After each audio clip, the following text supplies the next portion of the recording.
انسان کو چاہیے کہ اپنی اولاد کی اچھی تربیت کرے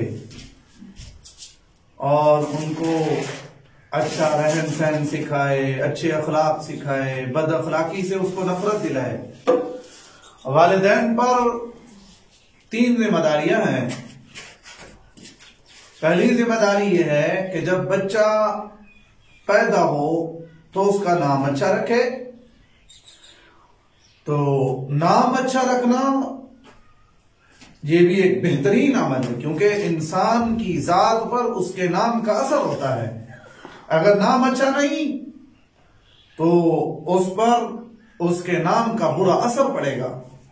مثلا اس کا نام حرب رکھ دیا، حرب کا معنی لڑاکا، تو اب یہ لڑاکا بچہ پیدا ہوگا، تو اس کا نام اچھا رکھنا، ایسا نام رکھنا جو انبیاء علیہ السلام کا نام ہو، جو صحابہ اکرام کا نام ہو، جس کا معنی اچھا بنتا ہو، تاکہ اس کے نام پر، تاکہ اس کی ذات پر اس کے نام کا اثر ہو۔ دوسرا یہ ہے کہ جب تھوڑا بڑا ہو جائے تو اس کو اچھی تعلیم دینا، قرآن کی تعلیم، حیا کی تعلیم، بے حیائی سے اس کو نفرت دلانا، گناہ سے اس کو نفرت دلانا، قرآن کی تعلیم، احادیث کی تعلیم، رسول اللہ صلی اللہ علیہ وسلم کے فرمان اس کو بتانا تاکہ وہ یاد کرے اور اس کا زندگی اچھی گزر جائے۔ تیسری بات یہ ہے کہ جب وہ بڑا ہو جائے، بالغ ہو جائے، تو اب اس کی شادی کرنا۔ آج ہمارے ہاں رواج یہ ہے، بچہ بڑا ہو جاتا ہے، بالغ ہو جاتا ہے، اس کی شادی کا نام نشان نہیں ہوتا۔ 25 سال 30 سال کا بچہ ہو گیا، لیکن بھائی شادی کرو اس کی، کہتے یہ ہمارا بچہ ہے، یہ ابھی تو بچہ ہے، یہ تو ابھی بچہ ہے۔ اور بچہ کرتے ہوئے پھر 30 25 سال 35 سال کا ہو جاتا ہے، 40 سال کا ہو جاتا ہے، پھر اس کی شادی کرتے ہیں۔ اگر اس نے گناہ کر لیا، چاہے لڑکی ہے یا لڑکا ہے، مرد ہے یا عورت ہے، اگر اس سے گناہ سرزد ہوا تو والدین بھی اس گناہ میں شریک ہوں گے، والدین بھی اس گناہ میں شریک ہوں گے، والدین کو بھی پورا گناہ، اس کے گناہ کرنے کا پورا اس والدین کو بھی گناہ ملے گا۔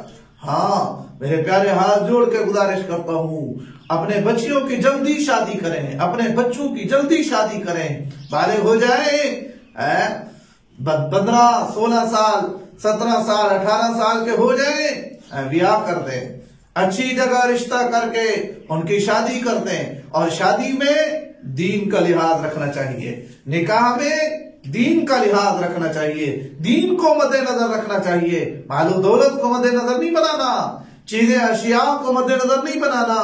چیزیں ہوتی ہے لیکن سکون نہیں ہوتا، لیکن دین والوں کے گھر میں سکون ہی سکون ہوتا ہے۔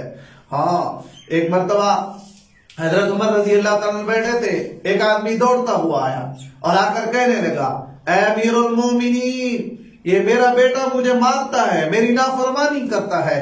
تو آپ نے اس بیٹے کو بلایا اور جب وہ آیا تو امیر المومنین کہنے لگے، اے فلانے، تو اپنے باپ کو نافرمانی کرتا ہے، تو اپنے باپ کو برا بھلا کہتا ہے، اپنے باپ کو مارتا ہے۔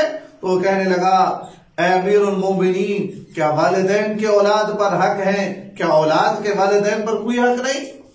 تو امیر المومنین فرمانے لگے، فرمایا کہ جس طرح والدین کے اولاد پر حق ہیں، اسی طرح اولاد کے بھی والدین پر حق ہیں۔ سب سے پہلے اس کا نام اچھا رکھنا، تعلیم اچھی دینا، تعلیم اچھی دینا اور اس کی شادی اچھی جگہ کرنا۔